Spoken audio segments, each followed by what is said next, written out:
On June 11th, the US Government Accountability Office published a number that deserved more attention than it got. The F-35 fleet's mission-capable rate, the percentage of jets able to fly and fight on a given day, had fallen to 25%. 3 out of 4 F-35's can't do their job. Not during a surge. On a normal Tuesday. That's the backdrop for something most defense coverage has been slow to say clearly. While the US has been sinking money into a stealth jet that still can't run its own software, China turned a cheap, unglamorous single-engine fighter into a problem that should genuinely worry anyone planning around tankers and radar planes. On the F-35. The trajectory matters more than the current number. In fiscal 2021, the fleet's mission-capable rate was 67%. By fiscal 2025, it had fallen to 44%. It's now at 25%, and Pentagon officials told GAO auditors it could drop further before recovering. The reasons aren't exotic. A 2025 Lockheed internal study found suppliers couldn't meet demand for 48 critical components, including canopies. The Joint Program Office is counting on contractors to deliver over $7 billion in additional parts just to stop the bleed from suppliers already running at capacity. The software situation is stranger. Technology Refresh 3, the F-35's main upgrade, was supposed to arrive in April 2023. It's arriving now, partially, 3 years late. The Pentagon's testing office described it as predominantly unusable due to stability problems. When American F-35's flew combat missions over Iran last year, they were running the old TR-2 software. The jets with TR-3 are currently restricted to basic training because they still aren't combat rated. The most advanced fighter in the world went to war on the previous operating system.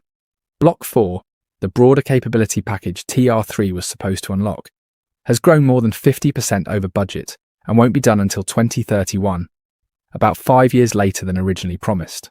The Air Force has already cut next year's F-35A orders by 45% and is redirecting money toward the F-47, which won't fly until 2028. The jet still flies real missions, but a fleet at 25% availability isn't a deterrent. It's a maintenance problem with a paint job. On the J-10C, Western analysts treated the J-10C like a budget option. Single engine, smaller radar than the J-16, considered the low-end half of China's fighter mix. Nobody thought it was going to be the development worth watching. Then in mid-May, satellite imagery and photos circulating on Chinese social media showed J-10Cs fitted with heavy weapons pylons previously reserved for the larger J-16, carrying something called the PL-17. The PL-17 is roughly 6 meters long, weighs around 500 kilograms, and is assessed by analysts including the UK's Royal United Services Institute to reach targets at approximately 400 kilometers, with some estimates running to 500. That's longer range than almost every operational air-to-air missile flying today. It isn't designed for dogfights, it's designed to kill AWACS radar planes and refueling tankers.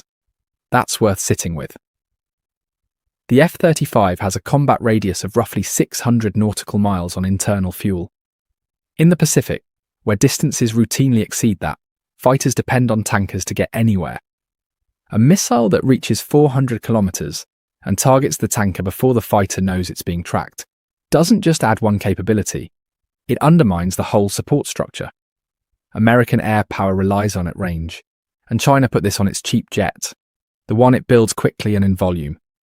This isn't a boutique capability for a handful of elite units, it's being pushed into the workhorse fleet.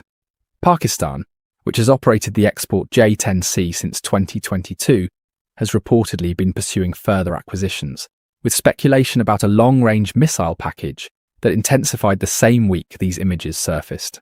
Reports out of Islamabad openly discussed the J-10CE eventually fielding a 400 to 500 kilometre standoff capability against Indian airborne assets. How much of the reported India-Pakistan air engagement detail holds up under independent scrutiny is genuinely unclear. A lot of it is contested. But the signal to the region isn't complicated.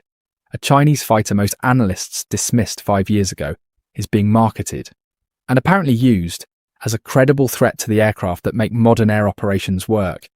What this adds up to: one side has spent $2 trillion on a program that is, by its own government's numbers, less ready than it was 4 years ago, with combat sorties still flying on software that predates the upgrade everyone is waiting on. The other has a cheap single-engine jet, now carrying a missile built specifically to eliminate the support aircraft American fighters depend on at Pacific distances. The F-35 program can recover. TR-3 will mature. The part situation will ease, and the F-47 hedge is real. But every year of delay is a year the gap between American readiness and Chinese missile reach narrows.